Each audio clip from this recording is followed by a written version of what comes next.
ಗಂಡ ಹೆಂಡತಿ ಇಬ್ಬರು ಜೊತೆಯಾಗಿ ಮಗುವಿನ ಜೊತೆ ಎಲ್ಲೋ ಹೊರಗಡೆ ಹೊರಟಂತೆ ಕಾಣಿಸ್ತಾ ಇದೆ. ಇನ್ನು ಮುಂದೆ ನಾವು ನೀವು ಕೂಡಿ ಈ ಮನೆಯಲ್ಲಿ ಇರಲು ಸಾಧ್ಯವಿಲ್ಲ. ಈ ಮನೆಯಲ್ಲಿ ಜೊತೆಯಾಗಿರ್ಲಿಕ್ಕೆ ಸಾಧ್ಯ ಇಲ್ಲ. ಯಾಕೋ ಈ ರೀತಿ ಮಾತಾಡ್ತಾ ಇದೆಯಾ? ಅಂತದ್ದೇನಾಯ್ತು? ಹೌದಾ?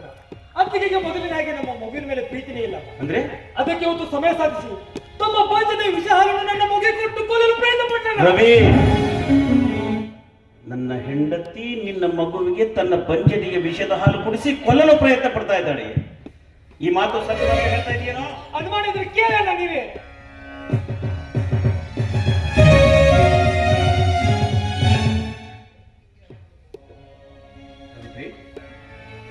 ರವಿ ಹೇಳ್ತಾ ಇರೋ ಮಾತು ನಿಜವೇನೆ? ನೀನು ನನ್ನ ತಮ್ಮನ ಮಗನಿಗೆ ನಿನ್ನ ಪಂಚದಿಗೆ ವಿಷದ ಹಾಲು ಉಣಿಸಿದ್ದು ನಿಜವೇನೆ? ನಿಜಾನೇ.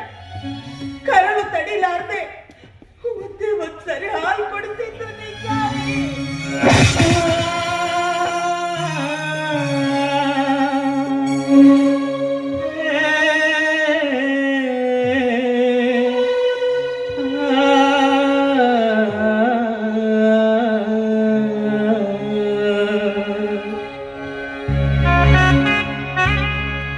ತಮ್ಮನ ಮಗು ನಿನಗೇನ್ ದ್ರೋಹ ಮಾಡಿತ್ತು ಅಂತ ಆ ಮಗುವಿಗೆ ನಿನ್ನ ಪಂಚದಿಯ ವಿಷದ ಹಾಲು ಕೊಡಿಸಬೇಕು. ಅವನೇನು ನಿನಗೆ ಅನ್ಯಾಯ ಮಾಡಿದ್ದ? ನನ್ನ ತಮ್ಮನ ಸಂಸಾರನೇ ಹಾಳು ಮಾಡಬೇಕು ಅಂತ ಪ್ರಯತ್ನ ಪಡ್ತಾ ಇರೋ ರಾಕ್ಷಸಿ ನೀನು.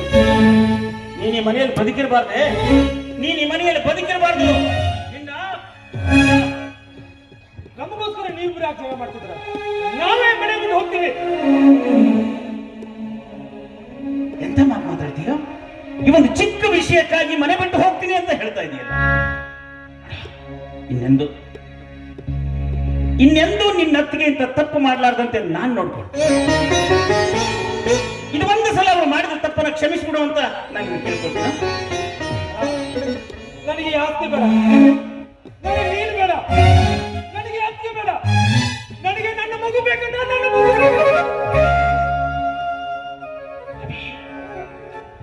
ನಿನಗೆ ಆಸ್ತಿ ಬೇಡ, ನಿನ್ನ ಅಣ್ಣ ಬೇಡ, ನಿನ್ನ ಅತ್ತಿಗೆ ಬೇಡ, ನಿನ್ನ ಮಗು ಮಾತ್ರ ಬೇಕಲ್ವೇ?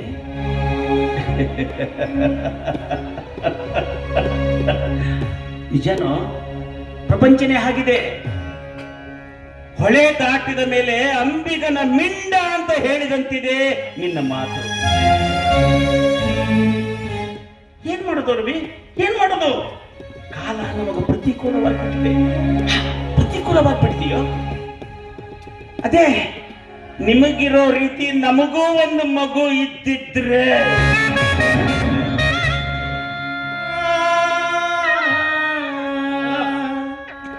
ವಾಸ್ತವದಲ್ಲಿ ಈ ಮನೆ ಆಸ್ತಿ ಅಲ್ಲ, ನನ್ನ ಹೆಸರಲ್ಲಿ ಇದೆ ನಿಜ.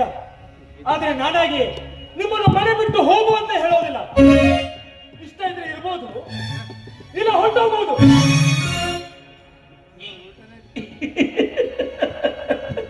ರವಿ, ಆಸ್ತಿ ಎಲ್ಲ ನಿನ್ನ ಹೆಸರಿಗೆ ಬರ್ತಿದ್ದೀನಿ. ಯಾಕೆ ಅಂತ ನಿನ್ಗೆ ಗೊತ್ತಿರ್ಬೇಕಲ್ಲ.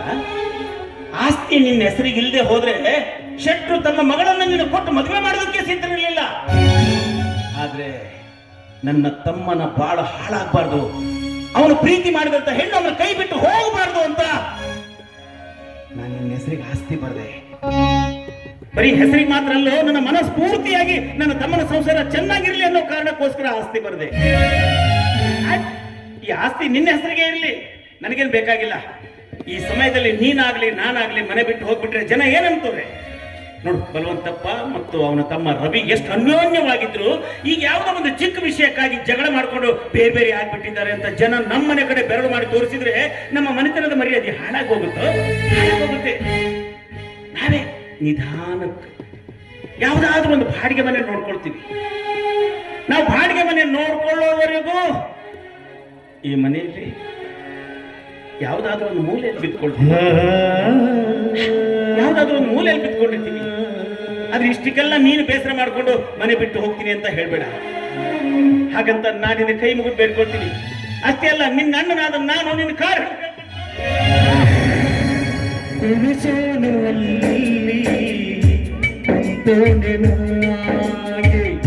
ಕುಣಿಯೂರು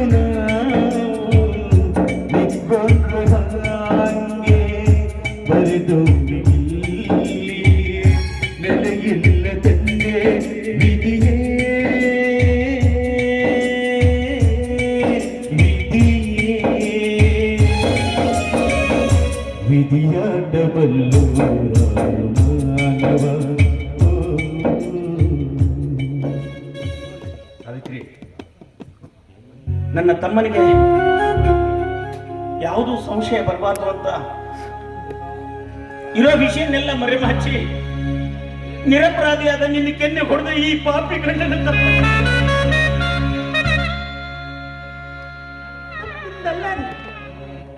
ನೀವೇನು ತಪ್ಪು ಮಾಡಿಲ್ಲ, ಎಲ್ಲಾ ತಪ್ಪು ಮಾಡಿದ್ರು ನಾನು. ಈ ತಪ್ಪು ನಂದೇ ರೀ, ಈ ತಪ್ಪು ನಂದೇ ರೀ. ಈ ತಪ್ಪು ನಿಂದೆ ಅಂತ ಹೇಳ್ತಾ ಇದೆಯಲ್ಲ, ಅಂತ ತಪ್ಪು ನೀನೇನ್ ಮಾಡಿದೀಯ? ನಾನು ಆ ಕೂಸಿಗೆ ಜನ್ಮ ಕೊಡಬಾರ್ದಾಗಿತ್ತು. ಮೊದಲನೇ ತಪ್ಪು. ಇನ್ನು ಜನ್ಮ ಕೊಟ್ಟ ಕೂಸಲ್ಲ ಮತ್ತೊಬ್ಬರಿಗೆ ದಾನ ಮಾಡಬಾರ್ದಾಗಿತ್ತು. ಇದು ಎರಡನೇ ತಪ್ಪು. ಒಮ್ಮೆ ದಾನ ಮಾಡಿದ ಕೂಸಿಗೆ ನನ್ನದು ಎನ್ನುವ ಮಮಕಾರದಿಂದ ಬಲೆಯುಡಿಸಬಾರ್ದಾಗಿತ್ತು. ನೀವೇ ಹೇಳಿ, ಪ್ರಪಂಚದಲ್ಲಿ ಯಾವ ತಾಯಿನಾದ್ರೂ ಇಂಥ ತಪ್ಪು ಮಾಡೋದಕ್ಕೆ ಸಾಧ್ಯನ? ಇಂಥ ತಪ್ಪು ಮಾಡಿದ ನನಗೆ ದೇವರೇ ವಿಚಿತ್ರವಾದ ಶಿಕ್ಷೆ ಕೊಡ್ತಾ ಇದ್ದಾನೆ. ನೀವೇನ್ ಸುಮ್ಮನಿದ್ದೀರಾ? ನನ್ನ ಹೊಡೀರಿ, ಬಡೀರಿ, ನನ್ನ ಹಾಕಿ.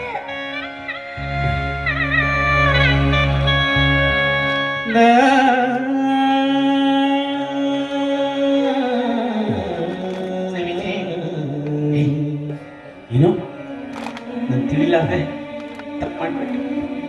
ಇದು ಒಂದು ಸಲ, ಇದು ಒಂದು ಸಲ ನನ್ನ ತಪ್ಪನ್ನು ಕ್ಷಮಿಸ್ಬಿಡಿ, ಕ್ಷಮಿಸ್ಬಿಡಿ. ತಪ್ಪು ನಿಮ್ದಲ್ಲ ರೀ, ಮತ್ತೆ ಬರಿದಾದ ಈ ಬಂಜೆ ತೊಟ್ಟಿನದು.